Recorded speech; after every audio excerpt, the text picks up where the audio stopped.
এই যাত্রা সহজ ছিল না। যখন পুরো পৃথিবী করোনা মহামারীর থাবায় স্থবির, যখন রাশিয়া ইউক্রেন যুদ্ধের বারুদে বাতাস ভারী, তখনও রূপপুরের এই কর্মযজ্ঞ থেমে থাকেনি এক মুহূর্তের জন্য।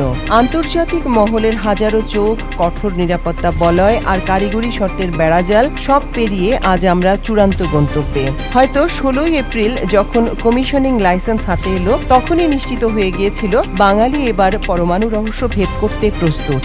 বাংলাদেশের প্রধানমন্ত্রী কিংবা রুশ প্রেসিডেন্ট পুতিনের সরাসরি উপস্থিতি ছাড়াই বিজ্ঞান ও প্রযুক্তি মন্ত্রী ফকির মাহবুব আনামের নেতৃত্বে এই ঐতিহাসিক ক্ষণটি রচিত হচ্ছে। এটি এক নিভৃত অথচ শক্তিশালী বিপ্লব।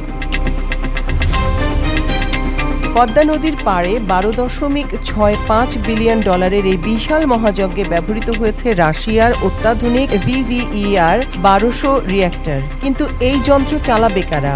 এখানেই আসল রহস্য।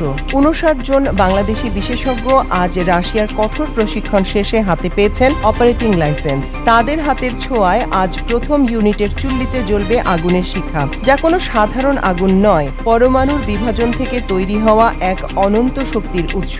এই জ্বালানি লোডিং শেষ হতে সময় লাগবে 45 দিন। প্রতিটি সেকেন্ড, প্রতিটি মিলিমিটার এখানে হিসাব করে করা হয় চরম নিখুঁতভাবে, কারণ এখানে ভুলের কোনো অবকাশ নেই।